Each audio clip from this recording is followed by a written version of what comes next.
Welcome back, everyone. We are in part 2, chapter 2 of Pope Benedict XVI's The Spirit of the Liturgy. So we are in Sacred Places, the Significance of the Church Building. So this one's got 3 main parts to it, and so I'll just jump right into those. So he has this whole beginning part in this chapter where he talks about how there's, again, not a break, not a discontinuity, but there is continuity between the synagogue worship of the Old Testament and the New Temple worship that we have in Christ in the New Testament. So, the one thing that sorry, there's a dog barking. I don't know if you hear that. The one thing that he says at the beginning is that many people, even the staunchest opponents of sacred things, of sacred space in this case, accept the Christian community needs a place to meet. And on that basis, they define the purpose of church buildings in a non-sacral, strictly functional sense. The church buildings, they say, make it possible for people to get together for the liturgy. And of course, that's a function of it, he says, but there's more to that than simply the gathering of the people. So, he says here in the next page, the calling together, the assembly, has a purpose, and that purpose is worship. That call comes from worship and leads back to worship. It is worship that unites the people called together and gives their being together its meaning and worth. They are united in that peace which the world cannot give. All right, and then he starts to go into, he launches into how the synagogue and the Christian worship tie into each other, and how the Christian form of worship flows out of the synagogue worship. It completes it. So, first thing he says here, the synagogue was never just a place for instruction, a kind of religious classroom. Essentially what he says in this section is that in the synagogue there was what was called the seat of Moses, and this is where, again, it's not simply for teaching, it's not just instructional, but this is the place where God is coming down to us and speaking to us and becoming present to us now. So you would have the Ark of the Covenant, and that would be in the Holy of Holies, and that's only the place where the high priest would be able to go to once per year for that particular encounter on behalf of the rest of the people of God. He says here, it's not mere human speech that is happening here. God is speaking. The seat of Moses, then, does not stand for itself and by itself, nor is it simply turned toward the people. No, the rabbi looks, as does everyone else in the synagogue, toward the Ark of the Covenant, or rather the shrine of the Torah, which represents the lost Ark. So, even here, and he goes into this a lot more in a few minutes here, but he is talking about that when the service is happening, when the readings are being done, everyone in the synagogue was facing toward the Ark of the Covenant. And even when the Ark of the Covenant it goes missing, in a sense of anticipation, in a sense of hope of the restoration of the people of Israel, they still face where the Ark of the Covenant was. Then he says that Christian faith produced 3 innovations in the form of the synagogue, as we've just sketched it. These give Christian liturgy its new and proper profile. So these are ways that, again, they're not breaking entirely from the way that the synagogue worship functioned, but they're adding a new element, a new level, a widened horizon for what worship is and what it's directed toward. I think that when I was being formed and when I was sort of understanding, I was told that we face east because we're facing where Jesus came and became man and lived and died and rose from the dead. It all happened in the east. And I don't think that's a bad, that there's a good message in that. But what Ratzinger actually says here is that Christians look toward the east, the rising sun. The east supersedes the Jerusalem temple as a symbol. Christ, represented by the sun, is the place of the Shekinah, right, the glory cloud, the true throne of the living God.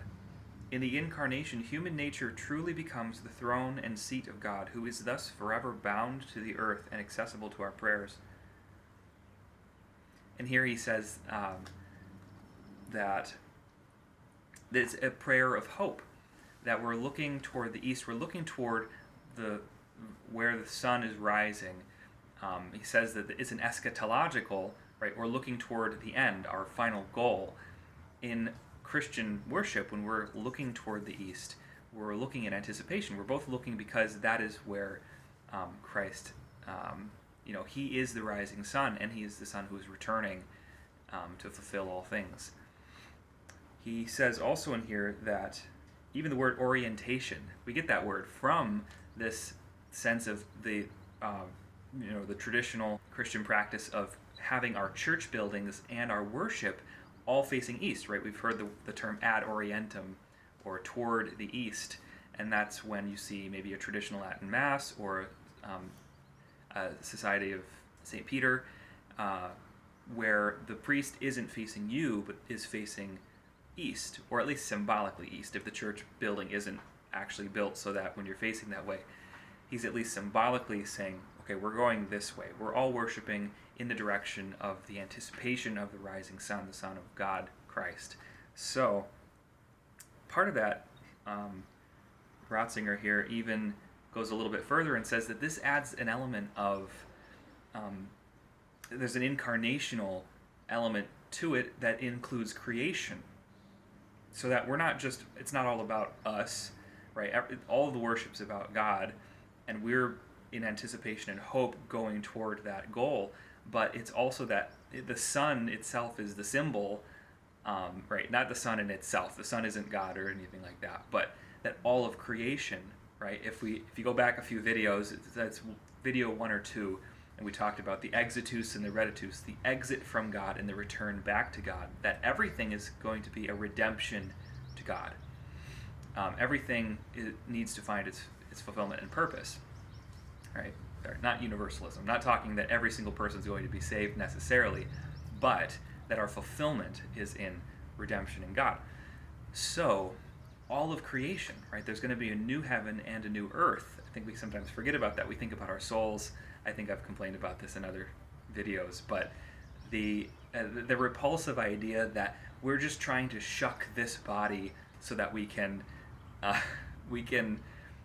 just, our souls can be free and we don't have to be burdened by this body anymore. That's not the eschaton. That's not the eschatological goal. It's not just to break free of my discomfort and my irritable bowel syndrome or something like that. Like, it's, I will get my body back, and all of creation is going to be fulfilled, right? I think that in the apocalyptic sort of revelation, the seas will boil, and we get all this destructive imagery. I think that we have to remember that there's just as much symbolic imagery of the destruction of man in the sense of destroying what is bad about us, but that Christ is renewing us, he's remaking us, and that he doesn't just throw away all the elements that went into that we are going to be remade in Christ, that we're going to he gives us a new heart, but he's going to give us a resurrected and glorified body just like he was, right? The same Jesus that was laid in the tomb, it's his body, it's him. His soul's separated, and then when it's reunited, that's him. So again, I'm just saying this because I think the incarnational value of the worship is really important to understand. That we can never quite just say, oh, the physical elements of the worship are just add-ons. No, we're incarnational. We are people who are, human beings are a soul-body composite. We can't even really say it correctly. It's like, we're not a soul with a body. We're not a body with a soul. We're like an ensouled thing. We're a thing with a body and a soul. So anyway, a little side note on incarnation. But, right, that the Son is a symbol of all of creation. That's anticipating the coming of the Son of God in our worship. Okay, so that's the first innovation. So now we're not just pointed toward the tabernacle. The Ark of the Covenant, right? The place of God's dwelling that has been lost, and that we're hoping for the return of that. We've had the fulfillment. The saving events happened in Christ, And so now we look toward the rising sun as a reminder and as a hope as we're all going forward. I might come back to that in a minute. The second thing, he says, now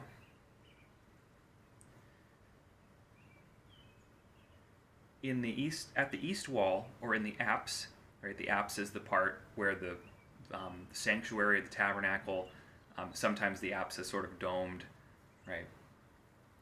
In the apse, there now stands an altar on which the Eucharistic sacrifice is celebrated. As we saw, the Eucharist is an entry into the liturgy of heaven. By it we become contemporaries with Jesus Christ's own act of worship, into which, through his body, he takes up worldly time and straightway leads it beyond itself, snatching it out of its own sphere and enfolding it into the communion of eternal love. All right, again, we're going back to those common themes, that there is an event, a saving event that happened. It happened once for all time in Jesus. And then there's this in-between time where we are still traversing, we're still pilgrims, we're still on the way to heaven, and so we need to have that event made present to us now, and then that event is also giving us a foretaste and a hope of the life to come. All right, what else does he say? The altar's a new focal point. He says that it brings heaven into the community assembled on earth, or rather it takes that community beyond itself into the communion of saints of all times and places. We might put it this way: the altar is the place where heaven is opened up, right? And people go back and forth on this, where in the before the reforms of the liturgy before Vatican II, the protocol is if you're going back and forth in the sanctuary space, that you would bow toward the tabernacle during the liturgy. I think someone can correct me if I'm wrong about this. I didn't grow up with this, but now the rubrics say that during the liturgy, right? If it's just some other time you're in the church, there isn't a particular protocol. There's lots of things you could reverence in the building to pray with, but and of course the tabernacle, where the presence of Jesus really is, would be the focal point. But during the liturgy, we bow toward the altar, right? It's not forgetting that Jesus is in the tabernacle right there, just behind it or something like that, hopefully right behind it, right? But it's symbolic to the fact that this is the place, this is the doorway through which Jesus Christ is going to become present, right? It's not the altar in itself, right? It's the place, though, where the sacrifice is going to happen. So it is the gateway to heaven in that spot. So during the liturgy, we bow toward that spot, toward that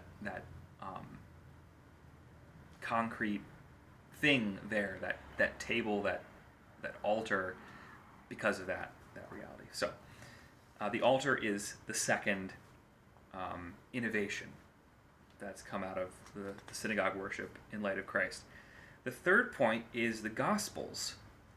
So now, instead of the seat of Moses that I mentioned earlier, instead of the seat of Moses, we have the Gospels, the reading of the Gospels. And so now we have this twofold.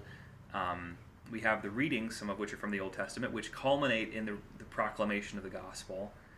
And that's the first half of the liturgy.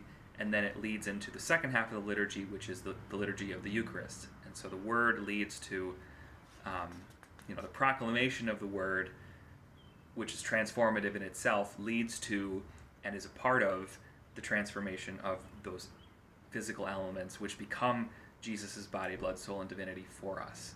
There's one more thing I want to mention here. It's the very last paragraph. Again, I love the last paragraph of every one of these chapters. It either has something really concise or something profound at the end. So he says, finally, we must mention one last difference between the synagogue and the earliest church buildings. In Israel, only the presence of men was deemed to be necessary for divine worship. Right, the presence of men. The common priesthood, described in Exodus chapter 19, was ascribed to them alone, the men. Consequently, in the synagogue, women were only allowed into the tribunes or galleries. As far as the apostles were concerned, as far as Jesus himself is concerned, there was no such discrimination in the Church of Christ. Even though the public liturgy of the Word was not entrusted to women, they were included in the liturgy as a whole in exactly the same way as men. And so now they had a place, albeit in separation from men, in the sacred space itself, around both the bema and the altar. All right, the bema is the elevated area, he says here, the elevated area where the throne of the gospel, the seat of the bishop, and the lectern are located. So that was also in it. That's sort of an extra fourth innovation that he throws in there, that now women are part of the liturgy. And he said initially that they were still separated, right? I think there's a church, someone was telling me that there's a church in Buffalo that there are doors that people don't even know this anymore, really, and it's not used this way, but there are doors on two sides of the front of the church, and one was for the men to enter and one was for the women to enter, and they would have separate spots, right, that they would worship separately. So I don't know all the reasons for that, but that would be an extension of, right, there's sort of been this gradual movement toward the integration there. And of course you can think of pros and cons for either one of those if you separated them out. But anyway, so we have the church space. The space, it's not merely an add-on. It's something that grew out of the synagogue tradition, and it really makes present some of the really necessary things that we need to be able to worship. Right? Not just in a general sense of like, I can pray to God anywhere, which we should do, but that for this heightened thing that is not just something that's come out of the community, but that is something that's being given to us. This is the place where God gives us the most of his life and his love, right? I can have beautiful interactions with my wife, or someone could, with their kids or their parents or the community, commune with God walking through the park, but going to that building, which is not only now just a place where people can be gathered, but where Christ is gathering us, so that the little things that we're bringing to offer are then exponentially increased, and he gives us something that we could never give ourselves there. Right? So the church building is important. And as incarnational beings, like I said before, we need to have the stuff correlate with the gravity of what we're doing, which makes it so that it's really important how we do it. And it shouldn't be too... it shouldn't cater too much to the local temperaments and tastes of the people, which is a tricky thing because we can't completely dissociate the way we build our buildings from what our culture is like. But there are legitimate things we can look to, and of course there are rubrics and there are guides, and we can see that there were a lot of really ugly churches built in the 70s, 80s, 90s that they're not inspired. They don't really help you to pray, right? There are places you can walk into. Let's just think of Our Lady of Victory Basilica in Lackawanna here. It's beautiful. And whether I'm going there for Mass or I'm just in the area and I needed to pray, or for a meeting or something, if I'm walking into that place, it is a prayer, because it's filled with that incarnational sense of awe, and its bigness and its beauty and its craftsmanship is all directed toward what is there in the apse, the altar, and there's a beautiful statue of Our Lady of Victory with Jesus, and that's where the tabernacle is, and it's just splendid, and it makes you pray, right? If a building doesn't make you pray when you walk into it, it's probably not a good church building, right? So anyway, yeah, so that's it for Chapter 2 of Part 2 of The Spirit of the Liturgy by Joseph Cardinal Ratzinger, Pope Benedict XVI. I'll get the next one out as soon as I can, but send this along. Go back and watch the other videos in this series. I don't remember which one we're on now. This is like 5 or 6 now. I don't know. I'm not really keeping track very well. Pretty soon I won't be able to read the Roman numerals on the pages. I'm going to have to Google, how do I say 13? Because I can count to 13, but in Roman numerals. But all right, that's all I got. God bless, and see you in the next video.